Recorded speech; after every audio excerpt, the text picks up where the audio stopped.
Hello, my name is Sheldon Callahan.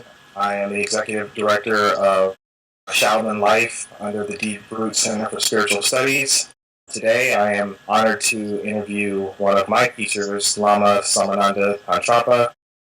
He is the lineage holder of Qigao, a Tibetan shamanic Qigong. He's been fostering this for years, and so I'm getting the opportunity to ask him questions about his practice, the spreading of Qigao and the effect that he's had on the Qigong community, and also just questions I have about running a practice, coaching others. This interview will be pretty informal. It will just be more of a conversation. So I'll just start.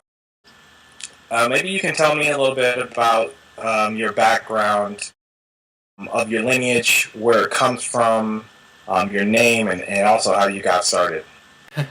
Well, thank you, first of all, Sheldon, for interviewing me. It's great to be interviewed by you. I'm happy to be on my show again. And I started relatively early, at the tender age of 6. I got really excited about learning martial arts. Well, back then, in the Soviet Union, where I come from, martial arts were against the law. You couldn't study any kung fu or karate or taekwondo. The only thing that was okay was judo and a Russian wrestling system called sambo. Right. Everything else was against the law, and you would go to jail or go to Siberia. Since my family came from Siberia, they probably wouldn't send me back. So I started inquiring with my father, with my grandfather, and of course, to my delight, I learned that my grandfather was one of the paragons of martial arts in my country. He worked for special forces, for the KGB and other governmental institutions, even trained, studied bodyguards. And after World War II, got ordered to teach KGB and the Soviet spooks. He also trained with a number of other masters of different martial arts, some of them known, some of them completely unknown, because if you work for the government, often you're not supposed to be talking about what you do. So he never really talked about what he did. But we kind of knew, tangentially at least. And I started studying with him. I also started studying with several other people eventually who were either his friends or students. And over the course of about 10 years, I got better and better at martial arts. Also started learning some other aspects of energy arts and meditation that were not emphasized in training of the government agents back in Soviet time. So I started discovering that what I was studying had to do with not only ability to hurt people, but also to heal people. And not only does it have ability to affect other people, but also yourself. So you can use this training for personal development. And I got really interested in that. So after the military service in the Soviet Special Forces, where I had all kinds of misadventures, that's a different story altogether. I decided to go to different school. Before the service, I had gone to a school that trained career diplomats. And I realized that I didn't want to work for the government, and the Soviet Union was collapsing. So there was no country to work for. At least I didn't feel like working for Russia or Ukraine or some other little part of the former Soviet Union, and so I decided to become an anthropologist. And also continued studying energy arts, martial arts, meditation, and right around that time, I got approached by 2 lamas who told me that they had spoken to my grandfather while I was in the military, and told him that they found through oracle and through divination that I was a reincarnated lama. So now they're happy that they found me and wanted to let me know that. And I was like, okay, well, this is your deal. Well, what am I supposed to do with that? I didn't feel like quitting everything that I did. I went to school, I had my business, and didn't feel like becoming a Tibetan Lama. Well, they said, oh, you don't have to. You can just, come and visit I was like, visit where? In Tibet? He said, no, you can visit. There are temples scattered throughout Russia. Russia used to be a part of the Mongol Empire. So these were guys from Tibet? Well, one of them was Russian, one of them was Buryat from Siberia, and invited me to come and visit their temple, and I visited several others. So essentially, I went on exploring what's going on in that part of the world, because that part of the country, even though religion was heavily persecuted and many Buddhist monasteries were destroyed, still several survived. And they survived in the most inaccessible places, or they just practiced the spiritual practices kind of underground. So many of them got converted into warehouses. Some of them probably became gulags. And one of the things that also occurred was that Buddhism mixed with shamanism in Siberia very nicely, especially what we refer to as Bon, or Tibetan shamanism, which some people consider a part of Buddhist tradition. Some people consider that it's a distinct lineage that has nothing to do with Buddhism. Well, one way or the other, they've been influencing each other. Tibetan Buddhism is distinctly Tibetan as a result of interconnection with the Bon tradition.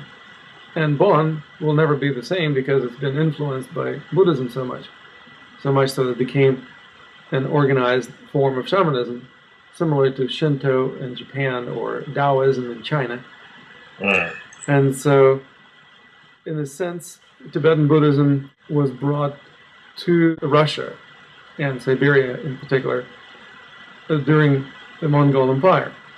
And since then, some parts of the country remain influenced by Tibetan traditions, including Buryatia, as I mentioned, and also Tuva in Altai region, where my family comes from, and also Kalmykia, which is the area just north of the Caspian Sea. And probably a few other places that are less prominent that I don't know about. Yeah, that was an amazing story. I mean, I've heard bits and pieces of it, and so it's interesting to hear it all come together. So at what point did you take on what the lamas had told you about, who you were, and you had obviously already been studying, but what kind of flipped the switch inside of you? Well, I don't think there was one point in time when I just flipped the switch and got converted. From a relatively young age, I felt that I was highly motivated to learn more about the essence of things. So, as many kids, I always asked questions like, why? Why is this? Why is that? But it never stopped. So, a lot of kids get so harshly punished or indoctrinated not to ask these questions. And I never did get punished for asking these questions. And so I never stopped inquiring into the nature of things. And my curiosity about philosophy, and my curiosity about anthropology, in general, what does it mean to be human? And how can we be more human, meaning more effective, more humane, more evolved, has never really stopped percolating in the back of my mind. And so what happened is that it's just provided me an avenue for exploration and discovering some of the answers to my questions. When I started studying Buddhism, and I got ordained not only by Tibetan lamas, but also I studied Japanese Buddhism with Junsei Terasawa, who traveled to Russia many times, and Ukraine and other parts of the Soviet Union.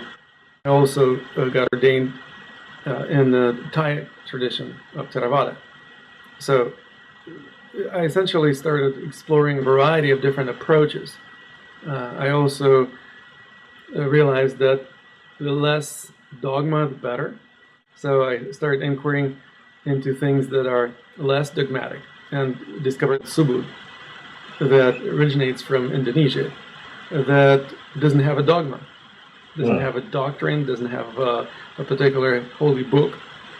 It doesn't indoctrinate its members of the organization into any way of thinking, and essentially just facilitates that they would discover the direct connection with the powers that be. Well, that really resonated with me. So I'm a member of Subud for many years, and also continue exploring and discovering things pretty much every day. So I don't want to say that now I wear a hat of a Tibetan Lama and that's it. I'm indoctrinated. Now I flip the switch and I am stuck in a particular box, a particular paradigm of thinking. Makes sense. Wow. How has these ancient traditions influenced your modern practice and how you interact in the modern world? Very good question. I'm very forward-thinking among many Qigong teachers I know and among lamas that I'm familiar with. I tend to constantly gravitate towards a more scientific approach to understanding things. Form should follow the function. If there is any dogma that makes the function less functional, it needs to be discarded. And any function that contradicts the dogma but is functional, it has prerogative. In other words, it is the primary objective to maintain high level of realism. And theories, it's just a mental exercise. If anything doesn't make any sense and it is not usable, I don't stick with it. That's one of the reasons why, for instance, I don't do forums. It's because it doesn't make any sense to me.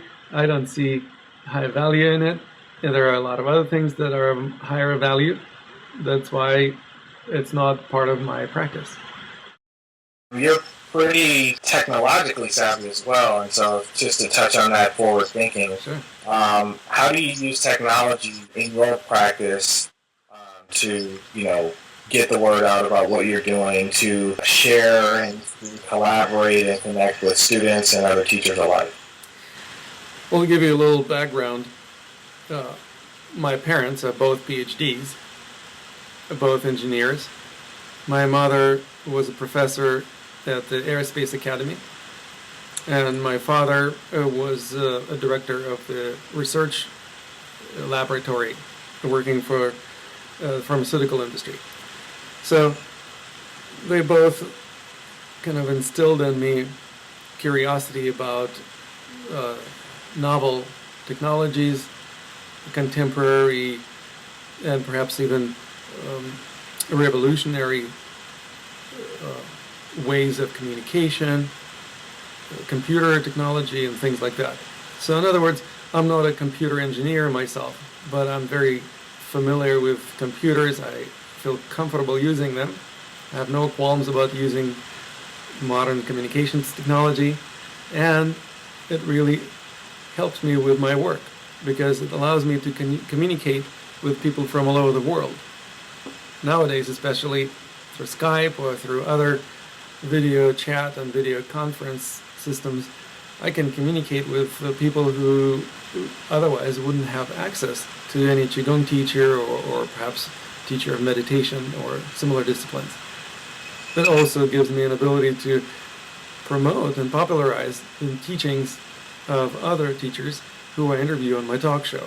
So it is definitely a crucial part of my own development to stay abreast with technology, to pay attention to the developments, just simply how to use a computer, or perhaps more novel developments, let's say, mobile applications that we're working on together. So in other words, I feel very blessed to live in this point in time in human history when we have the ability to communicate long distance. Despite the geographical distances between us, we can still have almost face-to-face contact. Right. And you have a lot of online students and a lot of people do video conferencing with you. What's the ratio in life, face-to-face practice and online? Currently, I have more students and clients who I work with long distance than those that I work with face-to-face. It used to be the other way around. So 10 years ago, it was reversed. I had only few people who I communicated long distance, and majority of my students were face-to-face.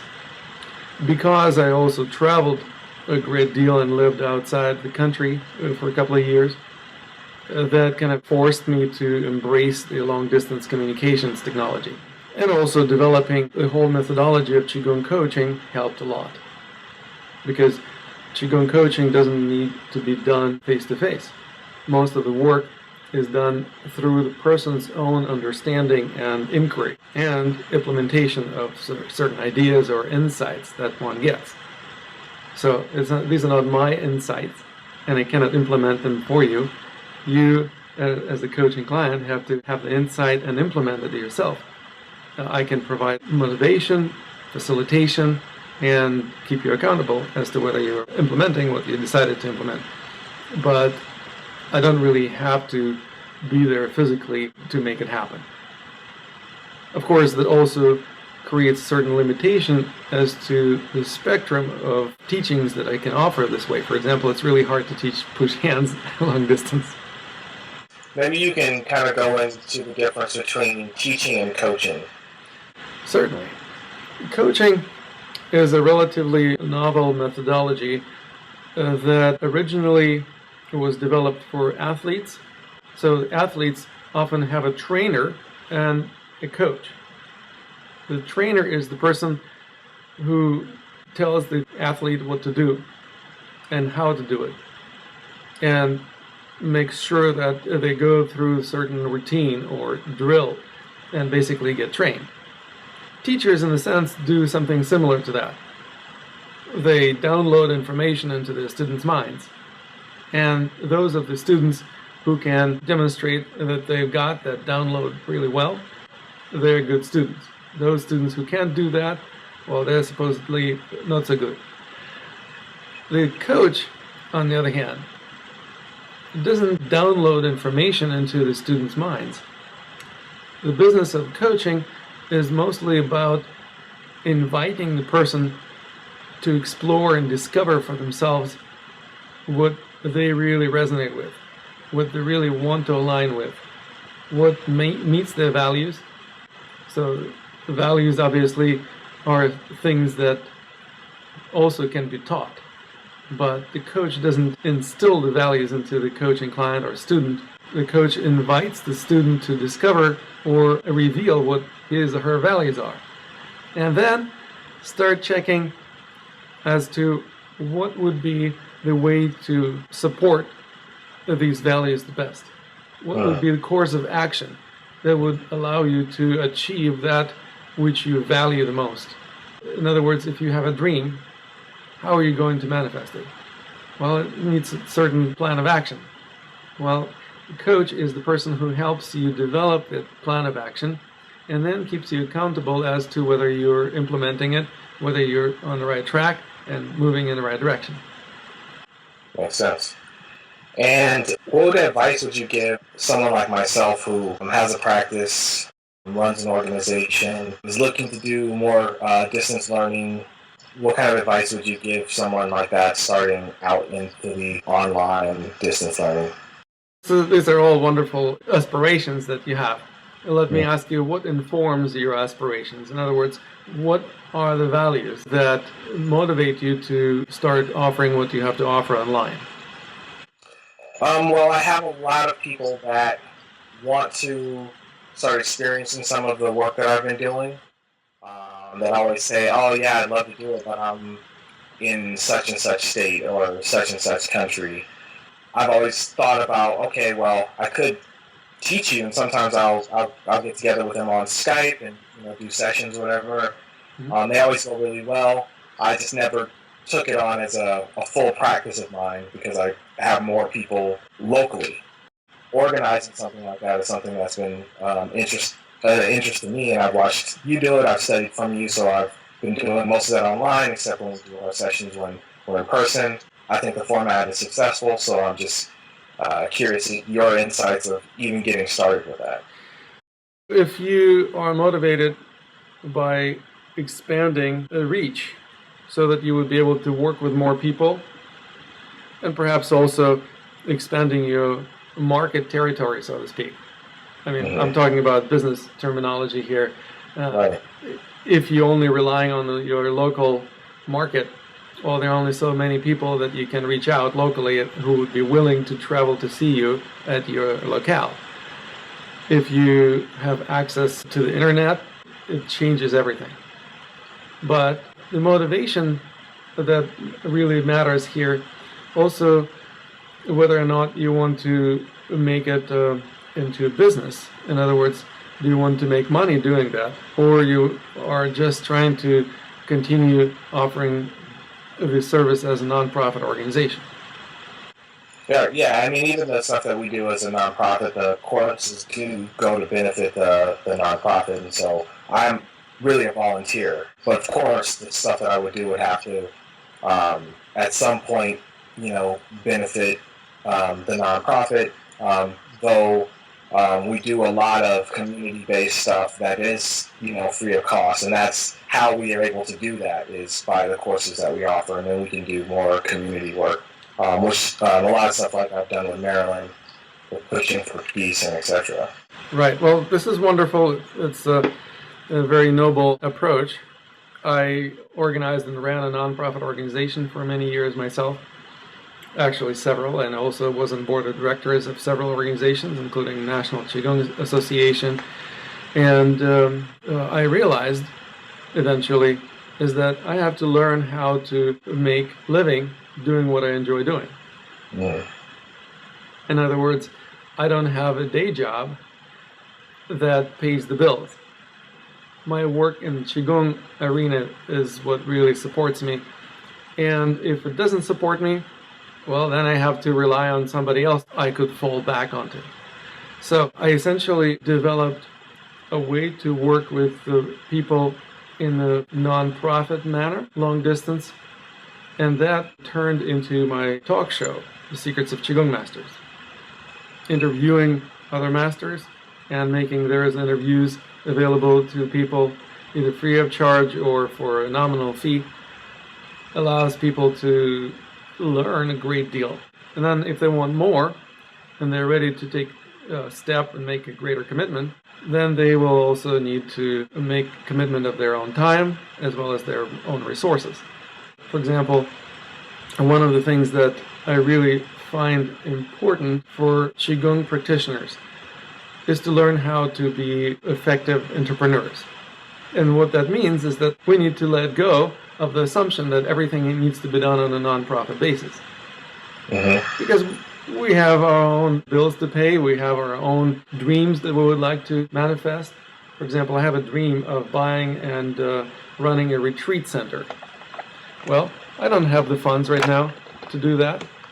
And most Qigong teachers I know wouldn't be able to afford that either. Now, why is that so? Because most of them don't know how to make a living doing what they love doing most, even though what they offer to people is a very high value and people would be willing to pay for that because they recognize the value that they receive. So it's just a matter of asking. It's often a matter of being confident enough in the value that you're providing and then asking for reciprocity. I know that what I offer to people is of such high value that it's much higher than the value of the amount of money that they will pull out of their wallet and give to me for that. If this is the kind of exchange that I make very clear with people I work with, they're happy to exchange a little bit of money for the value of a lot of energy, education, and training and coaching. Of course, some people don't value this type of education, so they either need to be educated so that they would start valuing, or they're just not going to value it no matter what. Right. So you can't really force people to appreciate your work. You can only reveal what you do and let people decide whether or not this is for them. It's a challenge to feel confident enough to even reveal what you do, because some people are afraid of showing, or they think that they're going to be considered show off, or they will be viewed as, tooting their own horn. In Eastern cultures, often people are discouraged from self-promoting. They value modesty and maybe even self-deprecation. Well, it helps in most cases, but in terms of being able to successfully operate a business and be as successful as a teacher as one aspires to be, that doesn't work. You have to let go of some of the cultural tendencies like that, and also let go of the cultural assumption that what you are offering, people don't have to pay for. It's a terrible assumption to make because it devalues our work. Right. One of the reasons why I integrated coaching and Qigong into the profession of Qigong coaching is also because coaches, by and large, charge a reasonable amount of fee. A coaching session can be anywhere from $100 to $500. Nobody's going to coach you for less. Self-respecting coaches don't even offer a session on a one-off basis. They offer coaching programs, which is really great because it means I'm not just saying, hey, come and try this, maybe you'll like it, maybe you won't. We actually say, look, I understand that you have certain dreams, you have certain big goals in your life. I would like to support you in manifesting your dreams. I would like to support your transformation. I know how to facilitate transformation. Now, I would like you to benefit from it. Now, this is not going to be cheap, but what was it worth to you? Now, when we have this conversation, people really start looking into their values, which is exactly what coaching is supposed to do. And when people recognize that they have the value that is like the top of their priority, then they will do whatever it takes to manifest this dream or to uphold this value further. So that basically means they will pay for a coaching program, even though it may be several $1,000s. Why? Because they want it. Now, I don't have to convince anybody that they should do that. They clamor to experience it themselves. Right. That makes a lot of sense. To go a little deeper into that, what you're talking about is energy exchange. And when you say reciprocity, that's kind of how I see it. Like, right. Sources, monetary or otherwise, are an exchange of energy. And so it doesn't make sense for you to send your energy one way only to have it depleted if it isn't given back in some kind of way. Yeah, and believe me, I've done it many, many times. Yes, yeah. And that makes sense. My talk show, for 6 years, I've been operating this talk show on a shoestring basis, basically paying out of my own pocket and not asking for anything. So thousands of people, literally over 100,000 listeners, have been touched by our show, over 500,000 downloads.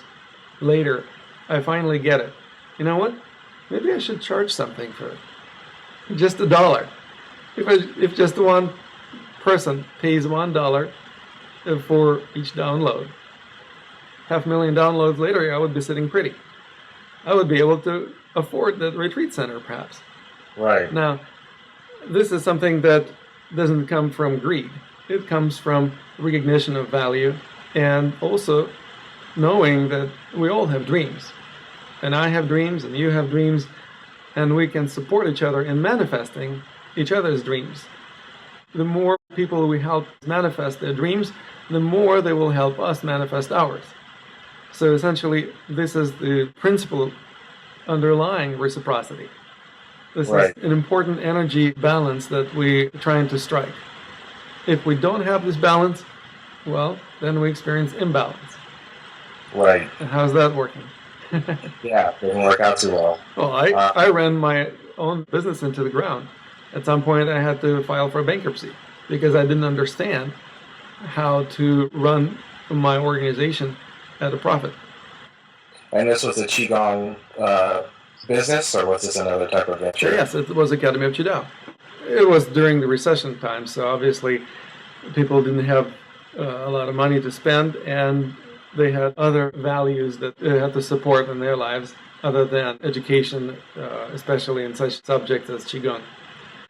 Yeah, and that when it comes down to values, value systems, I've had various times in my practice and as a teacher, where it's been kind of feast or famine to a certain degree, and it always comes down to values.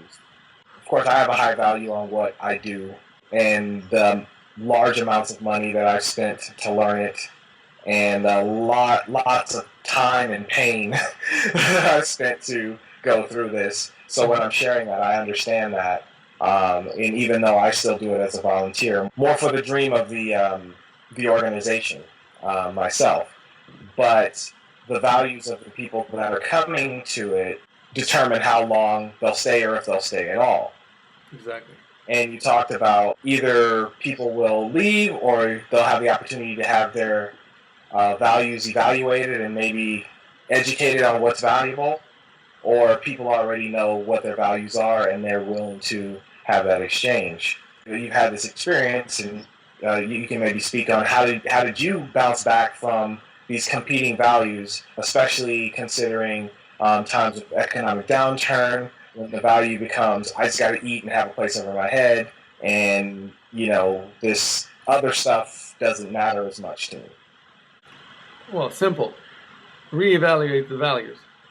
If something is not working in your life, often it is because there is some conflict of interests between your values. Often people experience that the energy is either scattered or pulling them in different directions. And they either cannot make up their minds, or they constantly feel hesitation, or they feel guilt, or some other things that basically reveal that they have conflicting values. What that means is that they never really assessed what their values are. Most of our values are not what we decided to uphold. We didn't build our belief system deliberately. Most likely, it's an accumulation of our encounters with other people, often as children.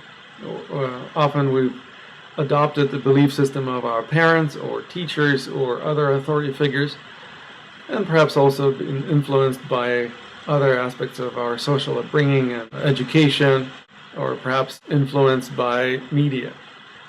Nowadays, media is so all-pervasive that it influences people's values quite a bit. So we essentially need to evaluate our values and see which of them really make sense to keep, and which of them perhaps need to be demoted somewhere to the bottom of the list of the values, or discarded altogether. And so this is one of those things that most people never do in their lives. They never reevaluate their values. Well, this is something that you have to do at some point if you want to experience any degree of success in your life. Often it's referred to as a midlife crisis, but it doesn't have to turn into a crisis. It can be done deliberately, consciously, and also with an assistance of another person, such as coach, who knows how to evaluate the value, who knows how to assess which of the values are of higher and which of the values are of lower priority. And then you literally create your new list of values that you consciously outline for yourself. Then, if something is conflicting, you just check which of the values is higher.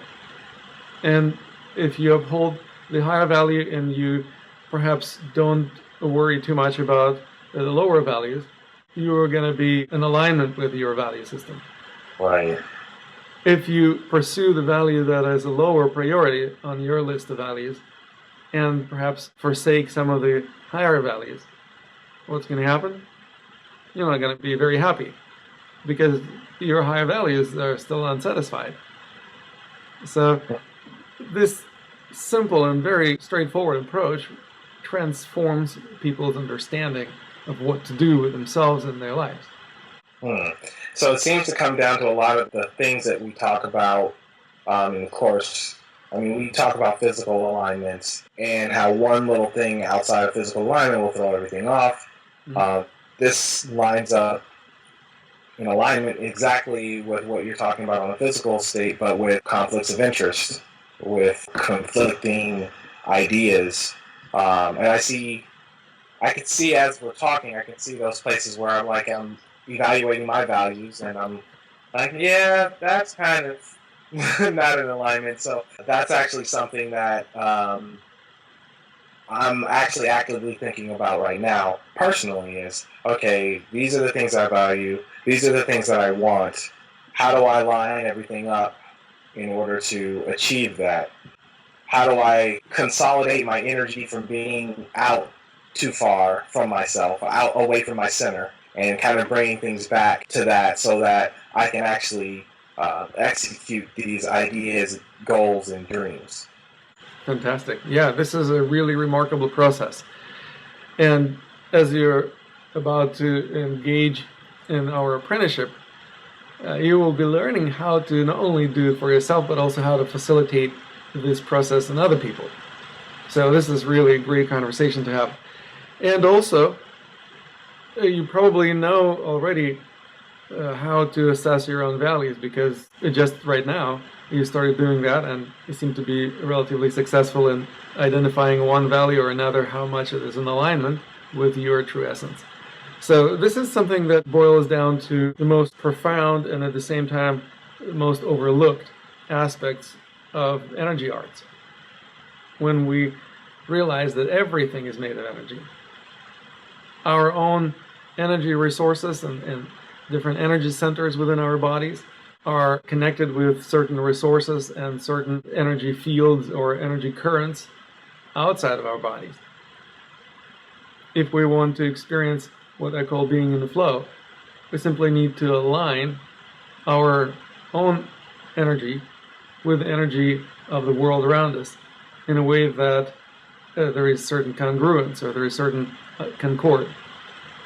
When our energies are in concord, we experience inner peace and also abundance or prosperity in our life. What happens is that we discover that we no longer are wasting our energies. We're no longer hesitating or going back and forth with our choice making. We make choices in the most intelligent and the most energetically awake, aware manner.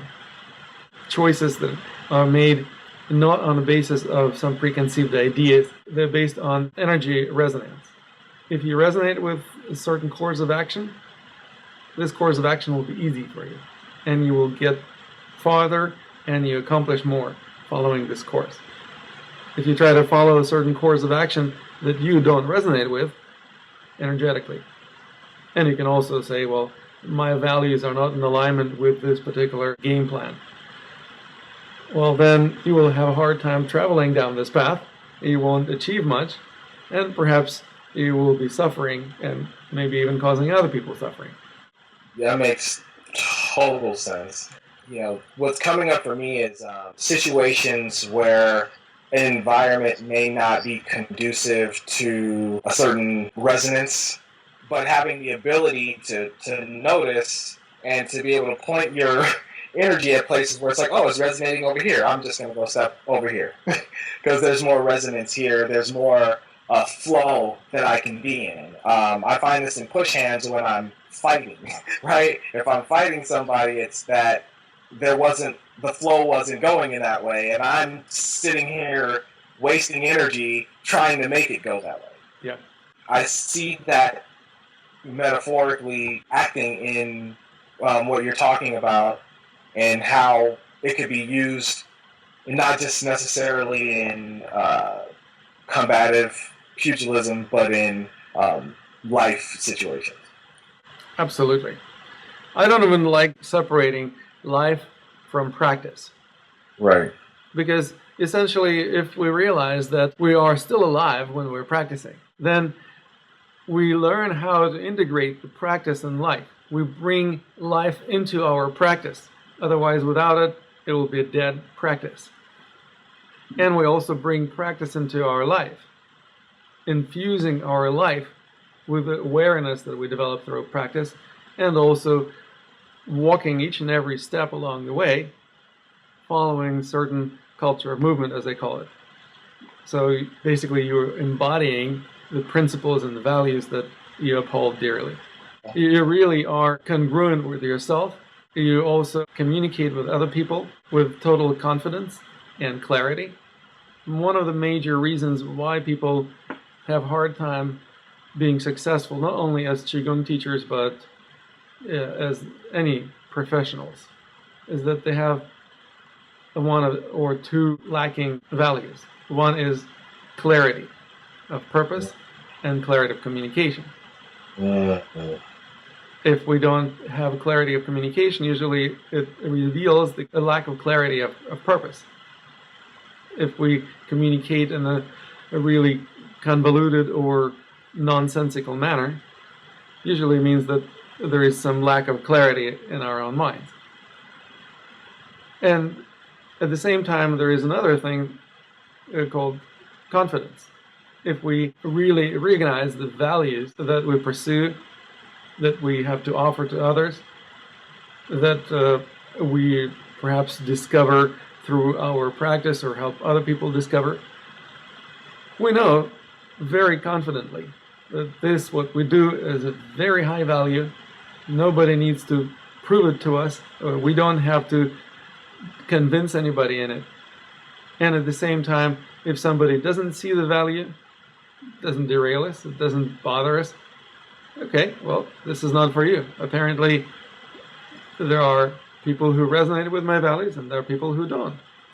What I have to offer may not be for everyone, but it's for those people who have similar values. And then with the clarity of communication, I can communicate my values clearly. And those people who say, oh wow, this is why I practice my arts. I resonate with this value. This guy's right on. How can I stay in touch with him? How can I work with him? How can I learn more from him? So that creates a situation where people start seeking you out. Essentially, this is one of the reasons why I created my talk show. I wanted not only to reveal to the listeners what other teachers have to say, I also once in a while appear as a guest on my own show, such as right now. This gives me an opportunity to share my approach and my values, and those people who listen, watch, and resonate. They contact me and say, hey, I really like that. How can I engage in learning more? Or can you coach me? Or I would like to become more like you. Okay, well, I know how to be me. And I can walk anybody through the process of discovering how to be more in alignment with your own values. That makes sense. Okay. Well, let me ask you, Sheldon, what's your takeaway from our dialogue? I think the idea of being in alignment with yourself and your values, being clear on what you value, I think is important. And I see how that can be used in my practice. I see how that can be used as a professional in my workplace. I can just see it being used over and over and over again in pretty much everything that I do. And I think the idea of reevaluating that periodically, okay, as a practice is important too, because sometimes those things shift, or sometimes I just need to understand, like, what's the higher priority of my values. Maybe I have 3 values, but this one trumps the other 2. That's something I never really considered as far as priority of value. Those are different things that I want to evaluate. I think a lot of the stuff that I take away from this is more on the personal nature than I could see for other people. I'm sure that they're going to derive their own conclusions, but for me, there's some specific things that are resonating right now, and those are the top. I usually ask my guests my favorite question, which is the namesake of my show. What's the secret? What's the secret that allows you to be successful or prolific or profound as a teacher or as an author or as a Qigong master? What would you say your secret is? And you're welcome to ask me the same question afterwards as well. Yeah, I think standing in my truth and having the confidence in that. There was times where I didn't necessarily have the trust, but now I recognize the value of that trust and belief within myself that's ever present. And so now I operate on it more. And the more I operate on that, the more things are in the flow. When I'm in doubt, when I second guess, that's when I always have the turbulence that I don't enjoy. I would say if there was any secret, it would be that. And it's just a challenge still, even knowing that, to remain on that path and continue along that way. Very cool. Well, it sounds very similar to what I would say. So I guess we're in alignment. I would definitely say that my secret is also trusting the flow of things in the universe, the Tao. Yeah. If you realize that Tao knows exactly where to flow, and everything in the universe flows the way that it needs to, you just simply need to get out of your own way, or stop struggling against the flow. Right. And I always use analogy of nightmare. This is how we create nightmare in our dreams at night. Start fighting against the flow of the dreaming. It literally transforms into a nightmare. Well, this is how many people live their daily lives. They struggle against the flow of this dream called daily life, and thereby create a nightmare. And this is something that requires a certain degree of trust to stop struggling and start accepting things so that you can go with the flow of things. Because if you don't think that the flow of things is going in the right direction, well, of course, you will have a hard time surrendering to it. But if you recognize that energy always flows where the laws of nature guide it, then you stop fighting against it. Because fighting against the laws of nature is really hard. I've never seen anyone win. Yeah. Yeah, I agree. Once again, thanks, and namaste. We'll do this again.